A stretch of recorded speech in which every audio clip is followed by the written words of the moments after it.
This is the practical part of the power of habit. Well, how do you change a habit? The first thing is always wanting to change. The more it matters to you, the easier it'll be. Here's the 3 steps of how a habit plays out.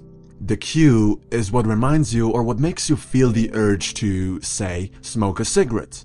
The reward is whatever satisfies that urge or need you feel. In this scenario, it's the cigarette itself or the addicting nicotine in it, that little buzz, the little high you get from it.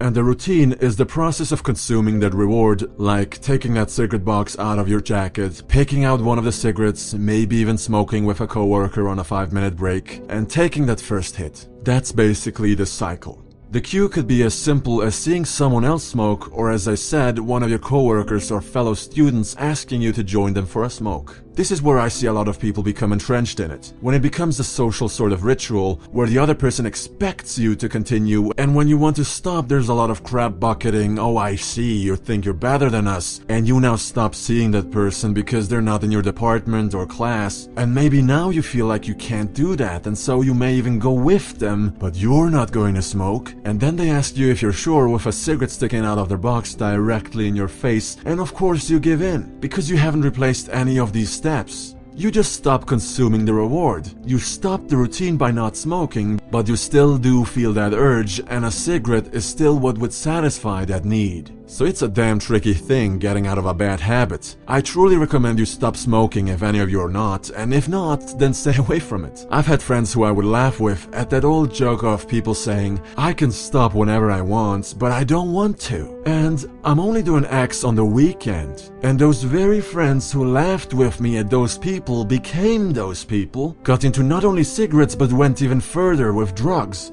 And it all started with, oh, it's just once a week, bro, chill the fuck out. Like, I appreciate you looking out for me, man, but you really don't have to. Like, I got this, man. Don't worry, right? Don't worry. And when they tried to stop, they couldn't. I wasn't surprised, and I wasn't around to tell them I told you so, because all they wanted to do when we hung out at that point was drugs and alcohol. I had thought they knew better. And so after trying to help them for a long while, I distanced myself from them, got into working out and martial arts. I'm currently thinking about taking up boxing or Brazilian Jiu-Jitsu someday. And through those activities, I met a lot of new, like-minded, healthy friends who wouldn't drag me down, but helped me improve and get up to their advanced level. You don't want to hang around losers, trust me, and I realize I went off on a little tangent, but I think that's a very important life lesson. Be careful who you surround yourself with. Bad habits form fast, easy, and destroy your life, while good habits are hard to come by, but they're sure as hell worth maintaining. It's what we do on a regular basis that leads us to excellence or misery. And one thing that the book isn't talking about enough is social aspects like peer pressure and groupthink. In my martial arts class, there's about 50 people helping each other grow, and it's not like in the gym where you can skip a session. You've got to be there, everybody's counting on you. One of us can't do the push-ups long enough, the whole group gets to do 20 more. So of course it's easier for me to keep up in that environment. But the exact same thing applies with the destructive bad habits. Staying around people who don't help you grow but limit your potential and waste everybody's time is a difficult if not impossible place to develop yourself in. So all that in mind, let's change your bad habit, whatever it may be.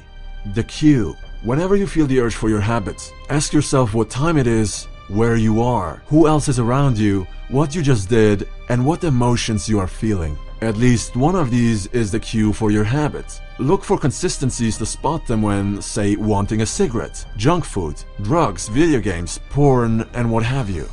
The reward. What craving are you satisfying? You've got to figure out how you can substitute a harmful reward with a neutral or positive reward that will still lead to satisfaction. For heavy smokers, there's things like nicotine chewing gum called Nicorette. By chewing those instead of smoking, you protect your lungs while still receiving that nicotine your body has become addicted to. Now that is not ideal, since you're not fighting the addiction. However, it's better than breathing in harmful substances. There's also electronic cigarettes that do less harm to your body. I'm not a doctor, so I don't know, but they basically allow smokers to feel like they're smoking a normal cigarette. But as I mentioned earlier, maybe the craving you are satisfying is that little buzz you get from a cigarette, that little high. And you could try and substitute that with the high that you get from running a few miles or doing a few push-ups and sit-ups. It does work.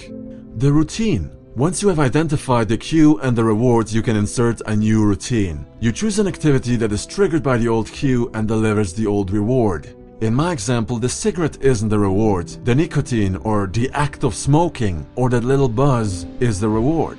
The new routine then could be the nicotine chewing gums or the electronic cigarette that could help you. But if you're really serious about quitting for good, you have to stop telling everybody that you're trying to quit and tell them you quit. That's it, you're a non-smoker. And when you feel that urge for nicotine, you distract yourself. Your new routine might just as well be brushing your teeth instead of smoking, chewing actual chewing gums or Tic Tacs. I love Tic Tacs. When you feel like smoking, you might drink a glass of water instead, and that becomes your new reward. Never forget to breathe as well. After 10 days of not smoking, you've overcome the worst part.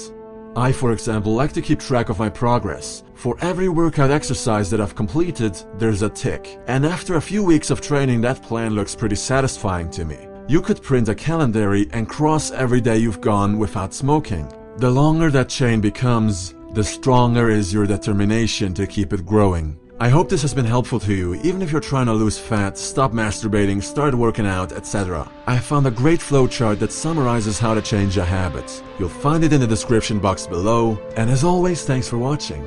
Talk to you soon.